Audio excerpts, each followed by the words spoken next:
It's not particularly dramatic. But the result of it will be that we will all be happier within the club, and that will is undoubtedly reflecting itself in the players and their ability to perform well. But it's the on-pitch affairs which the fans are more aware of, and performances haven't given the Plain More faithful what they were expecting. Things, though, could be about to change as ideas of old reappear to spark life into the flagging situation. Spending a little bit too much time talking about the opposition and not on perhaps our strengths and so on.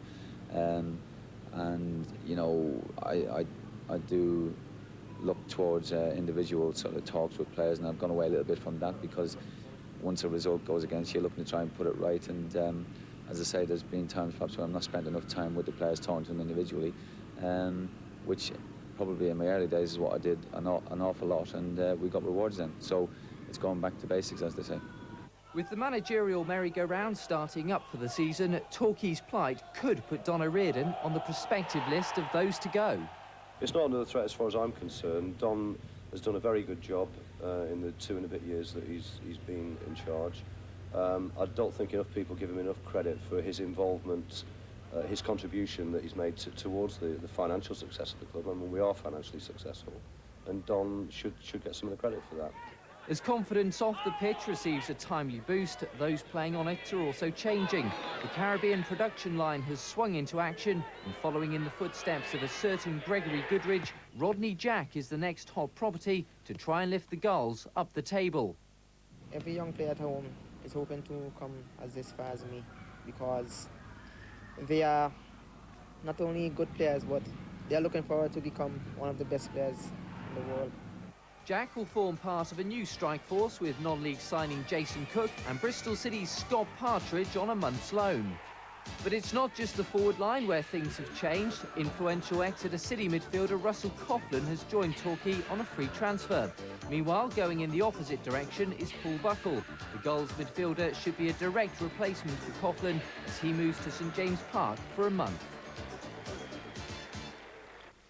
Well, all 4 of Torquay's new boys made their debuts in yesterday's home match against Preston North End. And with reduced admission prices at Plainmoor, the scene was set for a great atmosphere and a great match. But did it all go to plan? Commentator Tom Skippings.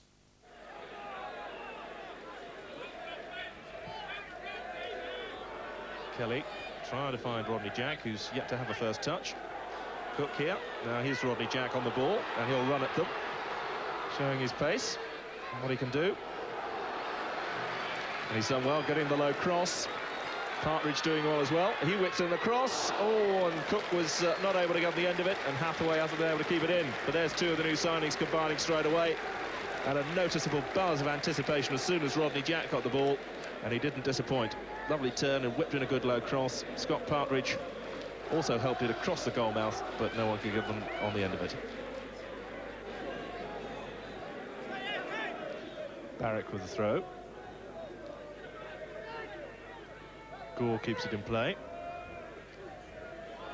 There's Wilkinson. Back for Bryson. Bryson with the shot!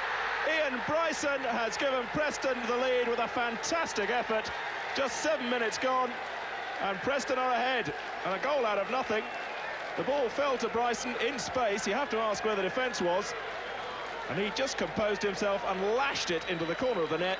And Ashley Bayes had no chance.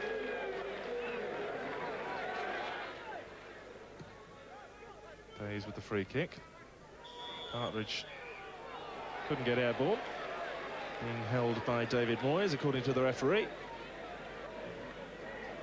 Looks like Coughlin might be driving one. Hawthorne sets it up. Coughlin with the shot. It's deflected. Oh, and that's just wide. The deflection from Barrick, the Preston fullback. And John Vaughan was well beaten.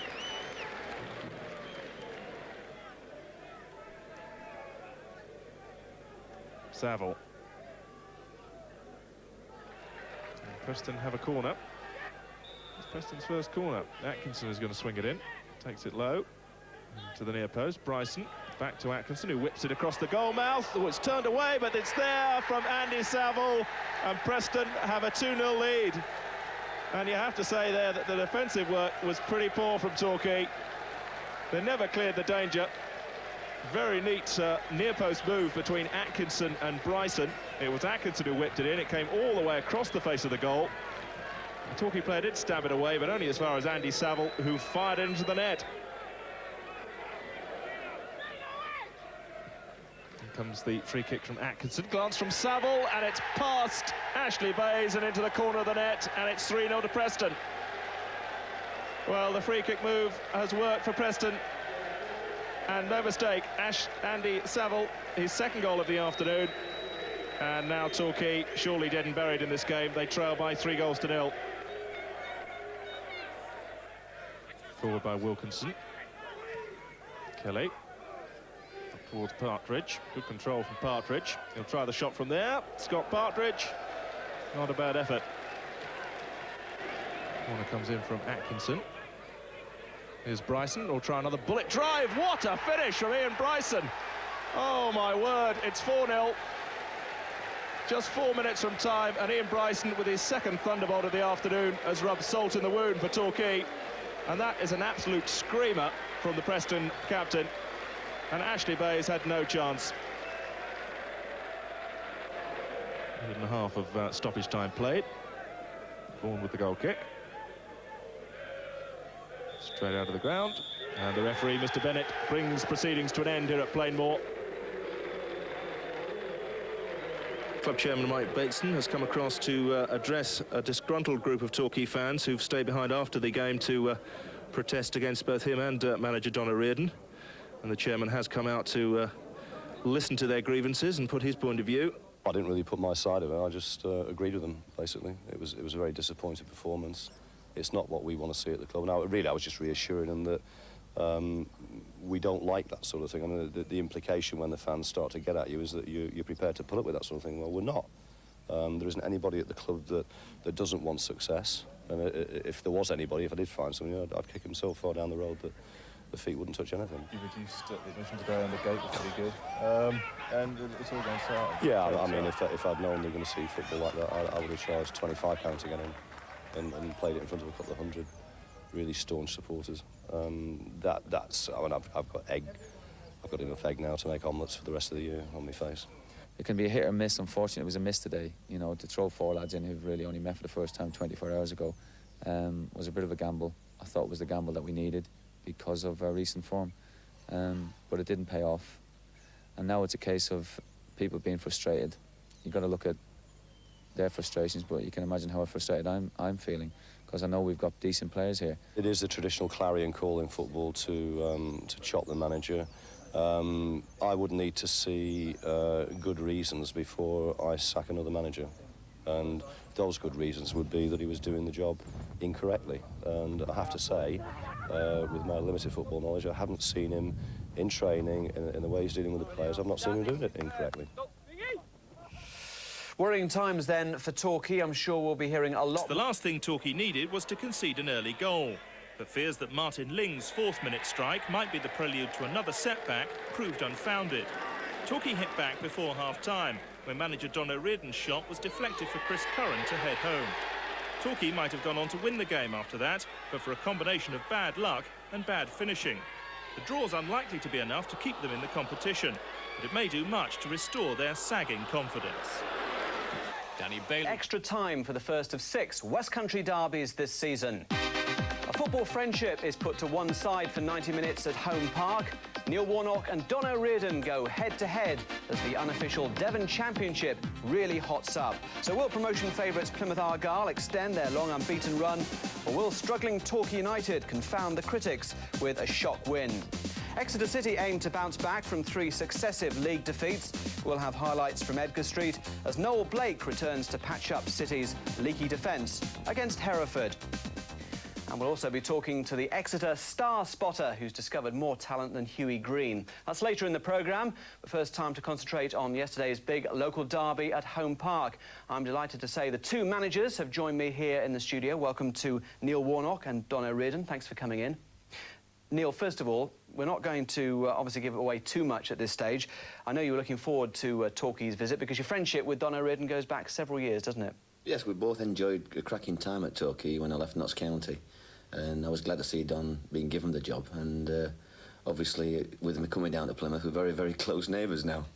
And you followed events at Torquay quite closely, presumably? I have that, yes. It's one of the first results I look for, obviously, after hours. Don, how much has Neil influenced your career? Don't know whether we've got half an hour, have we? No, to be fair, I was at Notts County when Neil came, and we weren't doing very well. And the only real success I've had in my career has been down to this man. He got us to Wembley the first time, and I wasn't on the bench, but I was in the squad that day. And the second year, which was when we got into the old First Division, which is now the Premier, was obviously the highlight of my career. And that was really the only success I've had, and it was down to this man. Good friends, but all that put to one side yesterday. Yeah, obviously, yeah. Big game for both of us, and as I say, we were both looking forward to it. Well, obviously, we'll be hearing a lot more from Neil and Don after we've seen the highlights of yesterday's match. Quite an atmosphere at Home Park, and amongst a bumper crowd, our commentator, Martin Dean. Well, it's 24 years since these two teams last met in a league match here at Home Park. They've gone their separate ways since then, and indeed they go into today's game at opposite ends of the Division 3 spectrum. Argyle are unbeaten in the last 8 league games, and perhaps not surprisingly, their manager Neil Warnock names an unchanged side for the 4th game in succession. Centre-half Mickey Heathcote having recovered from having 2 wisdom teeth removed earlier in the week. Well, that unbeaten run coincided with the call-up of veteran goalkeeper Kevin Blackwell. He's yet to appear in a losing side for Argyle and will be doubly anxious to maintain that record against one of his former clubs this afternoon. Torquay midfielder Russell Coughlin is back on familiar ground, having joined that exclusive club of players who've appeared in all 3 Devon teams following his recent transfer from Exeter City. He takes his place in a side which shows just a couple of changes from the one which ended a run of 5 defeats with a draw against Swindon in midweek. Scott Partridge and Jamie Undar being recalled to replace David Bing and Jose Luis Mathieu up front. Referee Bob Harris takes charge of his first game at Home Park this season. He has refereed here a couple of times in the past, however. He will get this game underway in brilliant sunshine.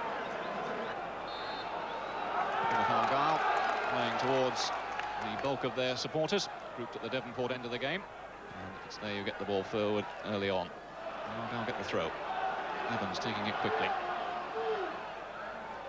Little John looking for space to turn. Reardon should get that ball away. And forced to give it away for the throw. Torquay having to endure some early pressure. Evans taking the throw quickly. Patterson, chance for him to get the cross in towards Ian Baird, coming in on it. And good save in the end from Ashley Bayes. Well, in the early moments of the game, Ashley Bayes being tested out. And making a confident save. Under pressure from Ian Baird. Support from Patterson. Barlow looking for some support. Evans looking to turn and get the shot in. That breaks kindly, and that's the first goal of the afternoon for Adrian Littlejohn, his 8th of the season.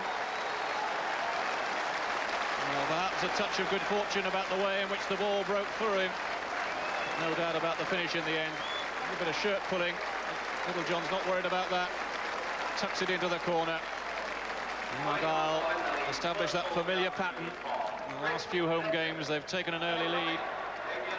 Littlejohn making no mistake once again. Oh, Reardon to prompt his players forward. Finds Undar well. Partridge is in the middle. So too is Chris Curran, who's made the run. Has to go back for it, though. Now Rodney Jack looking to take on Leadbitter. Not too much support for him in the middle. Jack showing some nice skills, though. And Undar getting the header in. And what a goal from Jamie Undar. Well, it's his 2nd goal for Torquay United. One he'll be really pleased with, I'm sure.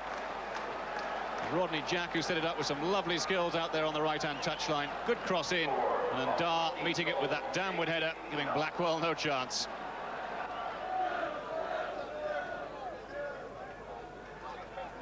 Coughlin will take the corner. Play towards Undar, goes behind him. Good save in the end from Blackwell. Coughlin is floating the corner in. As if Undar was going to get it, but he jumped underneath it. And in fact, it was Rodney Jack, I think, who got the header in behind him. Blackwell making the save. Only his 2nd game in the NZ League. And he's moved from St Vincent. Beginning to look as if he may well be a star acquisition for Don O'Riordan. Littlejohn penalised for a little bit of shirt pulling. Torquay get the free kick. O'Riordan playing the free kick short. It's the return from Barrow. Now Coughlin looking to drive that ball in. It's a dangerous cross and it's in. Jamie Undar gets his second. And Torquay United complete the fight back. Well, Undar will be delighted with that. A really well-worked move from Torquay. All started with the player-manager Don O'Riordan playing the ball. Lovely ball with the outside of the boot for Russell Coughlin. First time crossing from him. Awkward bounce, and Undar just pokes it into the net. Well, Torquay, after that really rather shaky start, coming back with a couple of quality goals from Jamie Undar. And the home park crowd, I won't say silent because there's a fair number of Torquay supporters here, but certainly a lot quieter than they were during the first 10 minutes or so of this game. Looking to set Littlejohn away from Curran this time. Baird is arriving on the far post. Oh, just a little over his head. Mauger, good save from Bays. Ronnie Mauger coming in on that back post, getting in a superb shot. Bays doing well to save it. Still the pressure not cleared. Evans with the shot this time. It's wide of Bays' left-hand post. Two chances in quick succession for Plymouth Argyle. And again, it was Adrian Littlejohn who set it all up. Good run from him. Deep cross. Well, went over the head of Ian Baird, but Mauger coming in at the back post, got in a good shot. Bays doing very well indeed to keep that one out. And a good flick on from Ian Baird. Barrow again having to be at full stretch just to deny Adrian Littlejohn. And now picks up the loose ball and will win the corner. Littlejohn's pace once again causing a few problems. Barrow, I think, probably being forced to admit that he's not quite as quick as Littlejohn, doing his best in the circumstances. Barlow then with the corner. Towards the far post this time. Heathcote trying to get on the end of it. Torquay get it away. Now Leadbitter looking to go through a gap in the middle. And Adrian Littlejohn gets his second of the game. Leadbitter perhaps wisely leaving the ball for him. And Littlejohn, the deadly marksman, gets his 9th of the season. It all really stemmed from this corner from Martin Barlow, which Torquay seemed to have got cleared, but probably not quite far enough. It was knocked down for Chris Leadbitter. Torquay all came out. Leadbitter went through a hole in the middle, left it for Adrian Littlejohn, and he makes no mistake from there. Reardon bringing the ball forward. Hawthorne screaming for it away to his right. Played through instead towards Rodney Jack, who's made a good run. Blackwell's come out. What can Jack do here? Oh, it came off Blackwell's legs in the end. Now Curran turning it in towards Undar. Comes on the far post for Partridge. He tries the shot. Oh, what a goal! What a goal from Scott Partridge. My goodness me, no wonder those fans behind the goal are celebrating there. Well, this is turning into some match, really it is. Undar couldn't get on the end of it. Partridge picking it up, just looking for space for the shot. Looked as if the chance had gone for a moment, and then he really cracked it, and all Blackwell could do was help it into the top corner of the net. Oh, and Gore catching Kevin Blackwell on the shins as he tried to pick that one clear. Blackwell has gone down. Gore will certainly get a booking for that. One of those situations, Blackwell just looking to clear it, and Gore trying to do the block and catching Blackwell on the shins. Looking just for space to get a cross in. And Leadbitter getting away on the far side, but the linesman's flag is up. And there goes the half-time whistle. Oh, an entertaining opening 45 minutes, which has produced its fair share of drama. 5 goals, 2 of them from Adrian Littlejohn, and 2 more, of course, from Jamie Undar. And that blinding goal, in fact, from Scott Partridge, bringing the curtain down on what's been a vastly entertaining opening 45 minutes, with Torquay United leading their Devon neighbours by 3-2 at this point.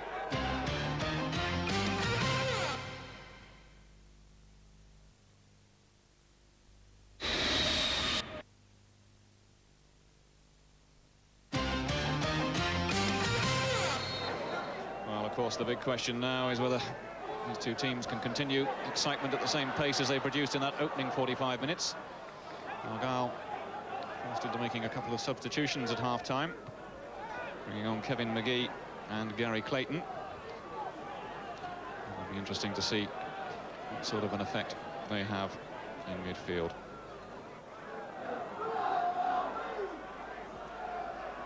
Pedersen looking as if he's electing for the long throw into the box. And danger here, headed away well by Ian Gore in the end. A good deal of pressure from Baird. Mark Patterson's long throw causing a few problems. Eventually flicked on by Heathcote as the corner comes in. McGee with the corner. Played in towards Heathcote. Oh, my goodness me.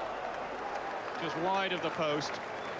Mickey Heathcote coming within an ace of getting a third for Argyle. And with a little flick on. Heathcote just losing his footing for a moment. Partridge comes back to nick the ball inside for Undar. Trying to find Rodney Jack, but Williams had read that well. Good covering from Paul Williams. And Little John caught from behind by Ian Gore, who's in trouble. And there is the red card, a second bookable offence. And it was beginning to look inevitable, really. We would see someone finally sent from the field. It's Ian Gore who is sent off. Argyle bring it away. Patterson has Evans outside him.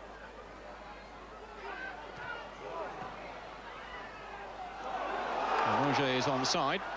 He's got Little John waiting in the middle. Oh, good covering from Lee Barrow. Well, Torquay almost undone on that occasion.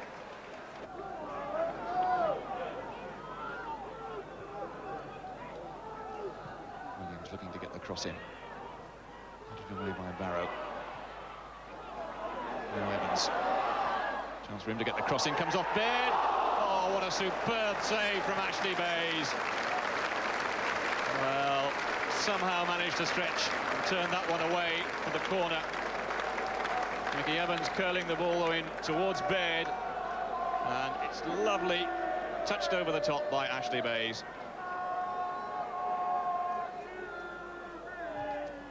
Corner coming in. Troubled here. And that came off the bar, I think. It's away for another corner. My goodness me, Torquay under pressure. Really, Argyle asking all the questions at the moment. Another corner was given. Played short for Mickey Evans. Now McGee looking to get the cross in. Plenty of bodies in there again. There's Chris Curran stretching for it. Still the situation not cleared. Argyle forced to play the ball back now, losing a little bit of the impetus. Patterson curling the ball in towards McGee. I think he didn't realise the ball was coming to him, I don't think. Still Argyle maintained the pressure. Curl towards the far post. Hooked into the net by Ronnie Mauger. And Argyle are back on level terms. Well, the goal almost inevitable, really. Put intense pressure on in the last few minutes. Let's see, captain Ronnie Mauger, who finally gets the equaliser. No Hill.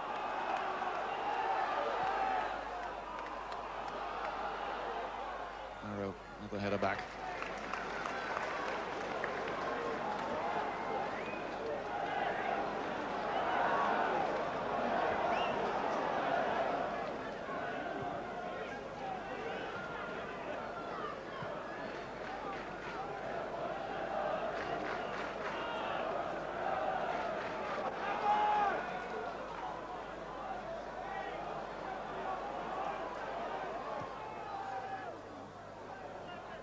They're getting the flick on. Oh, this could be number 4. It is. Little John completes a hat-trick. And the Argyle fans go wild.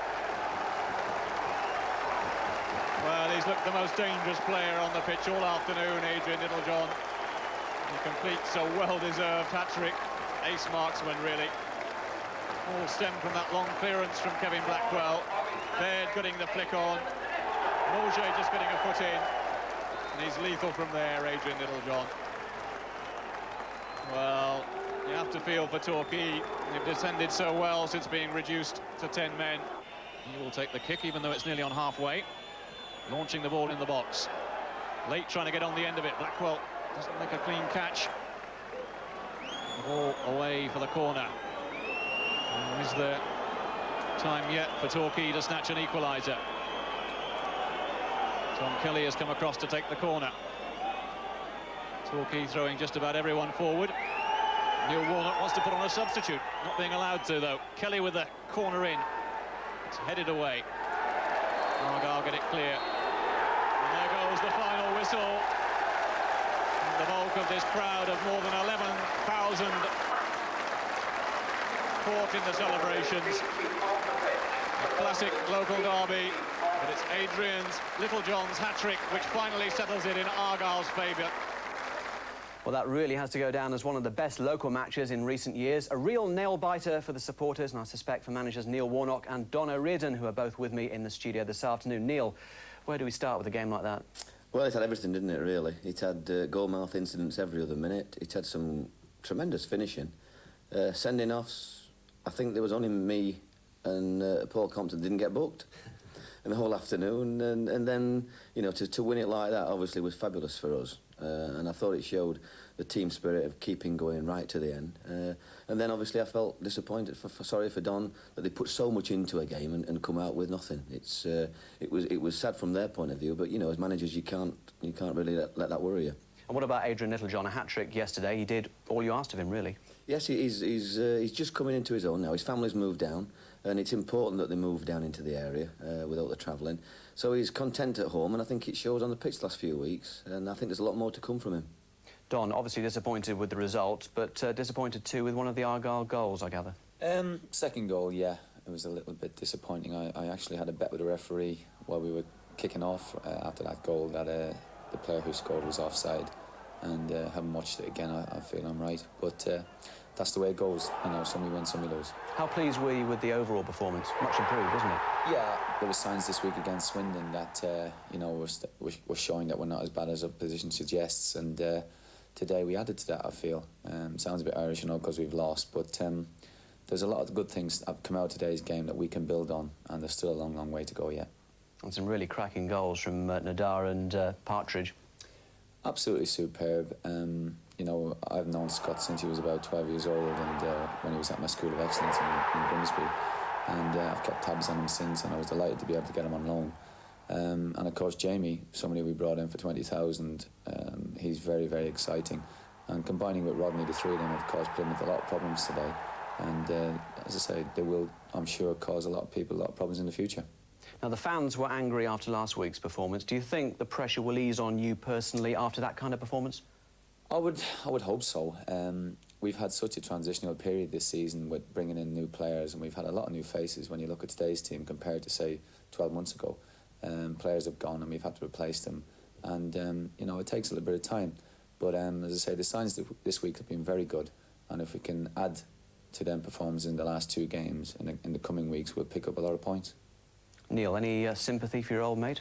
Well, I think Donald got a lot out of the game in the fact that I thought they always looked threatening. I thought it was, we knew that he'd played the 3 forwards like that, and I'm not just saying it, but we've only conceded 3 goals, I think, in the last sort of 7 or 8 games, and we've done very well at the back. And they not only took the chances well, but they were always a threat, and I think he's got to build on that. Obviously, they've conceded 4, so there are problems, but the sending off didn't help. From his point of view, and you know, when I look around the teams we've played at the bottom end, you know, he's got to be given the chance, and I'm disappointed to hear the supporters have been having a go at him personally, because it's a thankless job at times, is slightly different to where I am. You know, I mean, Mike Bateson knows he sells. You know, he runs it as a business, and I think the supporters have got to realise that you're not going to win championships and be up there with the likes of ourselves doing it that way. But that's, you know, you've got to say, take your hat off to him. But yeah, I don't think Don deserves the stick that he's getting for that situation, and I'd like to see now them build from that, and the fans give him a chance and let them start going now, and going to other places and getting points. But as I came off the pitch, I saw 5 or 6 of their lads walking up the tunnel, and I said, Liz, you've got to do that for the gaffer, week in, week out, not just when there's 11,600 people there and a local derby. They've got to do it at less fashionable grounds, and it's roll the sleeves up time, and that'll be when Don will be able to get his answers. Don, do you think the situation has been getting to you a little bit over the last couple of weeks, or are you more optimistic today? I'm very optimistic after today and this winning performance as well. I feel that we're getting settled now, a little bit more settled in the way we want to play, and as I say, yeah, optimism is very high on the agenda at the moment, and I am looking forward to it. It's not got to me in that sense. I think there have been times in the last few weeks when perhaps it has done, and I've been perhaps taking out on the players a little bit, but I've looked at that, taken it on board, changed my ways again to the way I was 2 years ago, and as I say, I think our performance has improved because of that. So it's really just one step at a time now. We've got Scunthorpe next Saturday, and let's hope we can repeat a similar performance today, keep a clean sheet and bang in a few goals. Neil, an excellent crowd for yesterday's game. The Argyle supporters at least seem convinced it could build on that much improved local derby performance at Plymouth last week. Recent signings Rodney Jack, Russell Coughlin, Jamie Ndar and Scott Partridge have all made their mark. All they need now is a good home win to kickstart the campaign. Tom Skipping's down at Playmore for yesterday's match against Scunthorpe. Long throw comes in. Ndar is the target. It's half a touch onto it. It's over Curran's head, and McFarlane runs onto it. He's back on the field and trying to get away from Gore, and he's done so. McFarlane into the box, and he slots it into the corner of the net past Ashley Bayes, and Andy McFarlane has given Scunthorpe the lead. 12 minutes gone, and from one end to the other. A quick break. Torquay caught outnumbered at the back, and Andy McFarlane using all his pace. He's a big man, long legs, and he got him away from Ian Gore into the box, and he slotted it past Ashley Bayes, and that's 1-0 to Scunthorpe.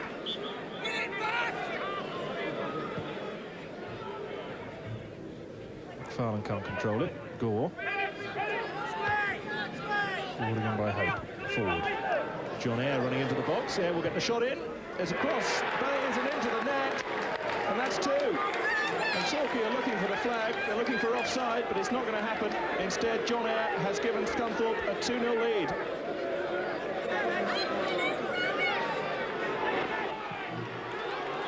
And here's Partridge getting into the box. Going to get the shot in. Cuts inside. Partridge! 2-1 it is. Scott Partridge had pulled one back for Torquay. And they survive a scare at one end and break straight up to the other end and pull a goal back. 32 minutes gone, and Scott Partridge has put Torquay back into the game.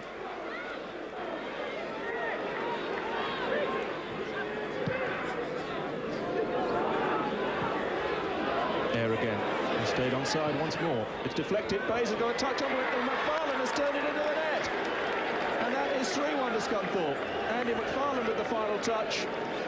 Well, once again, Torquay were looking for the offside flag and it didn't come. John Eyre got the cross in. It was deflected by a Torquay player. Ashley Bayes got a hand to it, but he couldn't clear it. And Andy McFarlane arriving at the far post, he just kneed it into the net.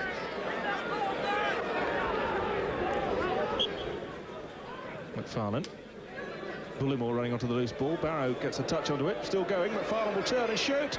And it's into the net. And that's a hat-trick for McFarlane. Oh, and the defence has just fallen to pieces. They couldn't clear the danger. Lee Barrow slid in with a tackle, but he couldn't clear it. Wayne Bullimore was able to get the ball across the face of the goal, and big Andy McFarlane was able to turn and slide it in.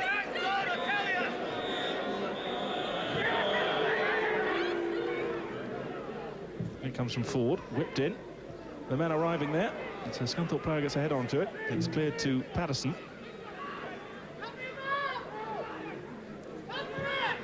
It's the cross in. And a free header at the back post, and it's Alan Nill who has made it 5.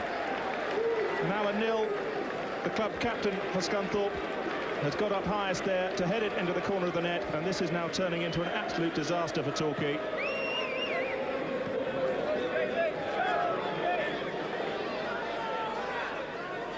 And now it's out wide again for Ford. Ford with a shot, and that is 6, and the defence has absolutely fallen to pieces. And Tony Ford has made it 6, and Torquay just never looked like clearing the danger. The ball into the box fell to Tony Ford, and seemed to have all the time in the world to pick his spot and drill the ball past Ashley Bays.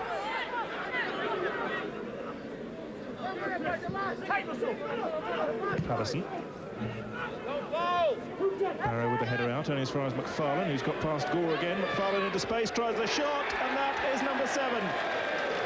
Andy McFarlane had all the space and all the time in the world. The header out from Lee Barrow fell to the big striker. He got away from Ian Gore, into space, just outside the box, and he drilled it past Ashley Bays into the corner of the net.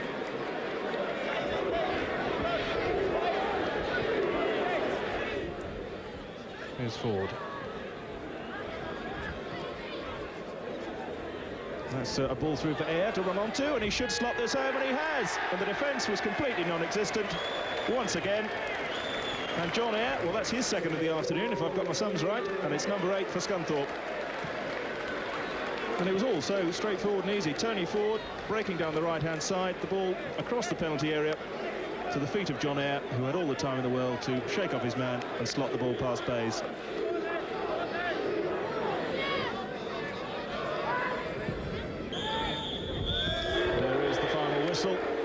To a quite extraordinary game of football. Who knows what the repercussions of this performance will be? A game where Torquay really needed to get a win to start their climb up the table, but instead ended in a calamitous defeat. Final score here at Plainmoor: Torquay 1, Scunthorpe 8.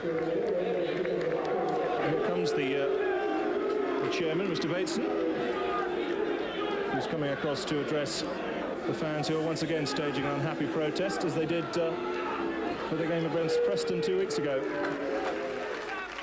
It's been very, very good to O'Riordan. We've stood for him for a long time, and even today we didn't boo and hiss and shout as much as we could have, and they've been very good. But it's about time we got a manager with experience, with knowledge, and with tactics.